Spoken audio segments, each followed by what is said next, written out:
नमस्कार मित्र, माझ्या कायदे भान या लीगल चॅनलवर तुमचं स्वागत आहे। तर आजच्या व्हिडिओचा विषय आहे की जमिनीच्या रिलेटेड समजा डिस्प्यूट असेल तर आपल्याला दोन कोर्ट अवेलेबल असतात रिलीफ मागण्यासाठी, एक तर रेव्हेन्यू कोर्ट आणि दुसरा सिव्हिल कोर्ट। तर कुठल्या प्रकरणामध्ये कुठल्या डिस्प्यूटमध्ये रेव्हेन्यू कोर्टात जायचं असतं आणि कुठल्या डिस्प्यूटमध्ये सिव्हिल कोर्टात जायचं असतं या संदर्भाने आज आपण माहिती बघूया।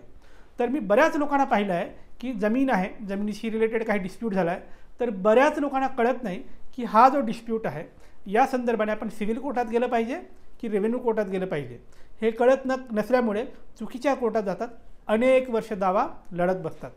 हे होऊ नये म्हणून आपल्याला माहीत पाहिजे की कुठल्या प्रकारचा डिस्प्यूट कुठे घेऊन जायला पाहिजे किंवा कुठे रिलीफ मागितलं पाहिजे। बेसिकली जमीन आहे आणि जमिनीशी रिलेटेड वाद झाला आहे आणि या वादामध्ये मुख्यत्वे वाद असा आहे की एखाद्या जमिनीचा दस्त नोंद झालेला असेल आणि त्या दस्त नोंदाला किंवा नोंदणीकृत झालेल्या दस्ताला चॅलेंज करायचं असेल।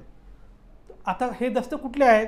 एकतर खरेदी खत झालेला असेल त्याला चॅलेंज करायचं असेल तुम्हाला, किंवा विसार पावती झाली असेल विसार पावतीला चॅलेंज करायचं असेल, किंवा करारनामा झाला असेल करारनामा चॅलेंज करायचा असेल, हक्क सोडपत्र झालेलं असेल ते चॅलेंज करायचं असेल, गिफ्ट डीड झालेलं असेल ते चॅलेंज करायचं असेल यापैकी, किंवा विल झालेलं असेल नोंदणीकृत विलला चॅलेंज करायचं असेल, यापैकी कुठलाही दस्त नोंद झालेला आहे किंवा नोंदणीकृत झालेला आहे आणि हे दस्त कशा संदर्भाने आहे? जमिनीच्या संदर्भाने आहे। तर या केसमध्ये तुम्ही कधीही रेव्हेन्यू कोर्टात जायचं नाही, हे लिहून घ्या।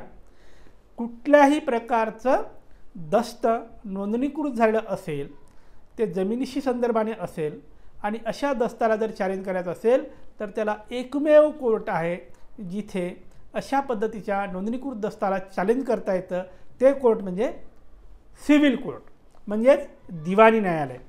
मग प्रश्न पडतो की नोंदणीकृत दस्ताशी संदर्भाने वाद असेल तर तो वाद फक्त दिवाणी न्यायालयात जातो, तर मग रेव्हेन्यू कोर्ट जो आहे त्याचं काय प्रकार आहे, त्याचं काय प्रयोजन आहे? तर रेव्हेन्यू कोर्टामध्ये फक्त आणि फक्त तुम्ही फेरफारला चॅलेंज करू शकता, हे आठवण ठेवा।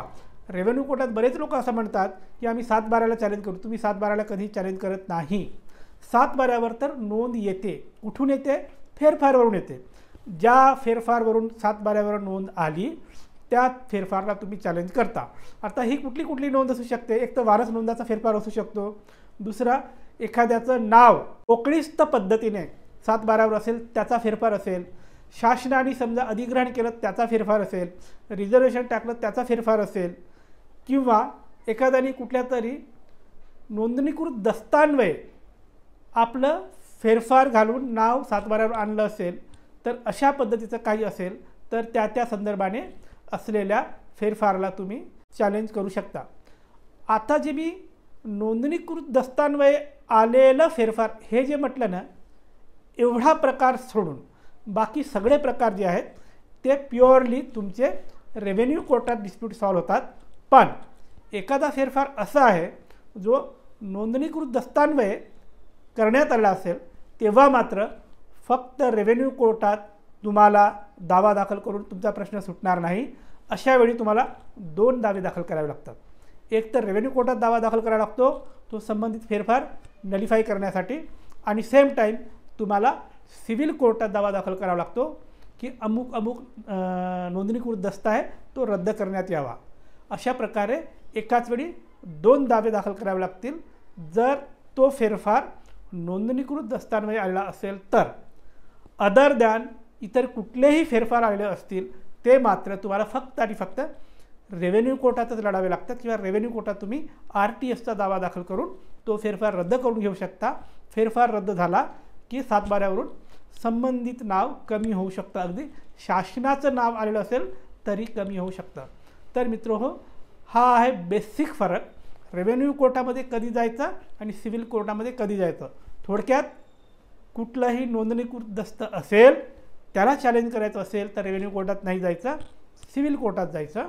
आणि नोंदणीकृत दस्त सोडून इतर कुठल्याही हक्कान्वये अधिकारान्वये किंवा गव्हर्नमेंट नोटिफिकेशनद्वारे एखादा फेरफार पडला आणि त्या अन्वये 7/12वर एखाद्याचं नाव आलं असेल तर ते कमी करण्यासाठी मात्र प्युअरली तुम्ही रेव्हेन्यू कोर्टात जाऊ शकता, त्या फेरफारला चॅलेंज करू शकता, तो फेरफार रद्द करून घेऊ शकता.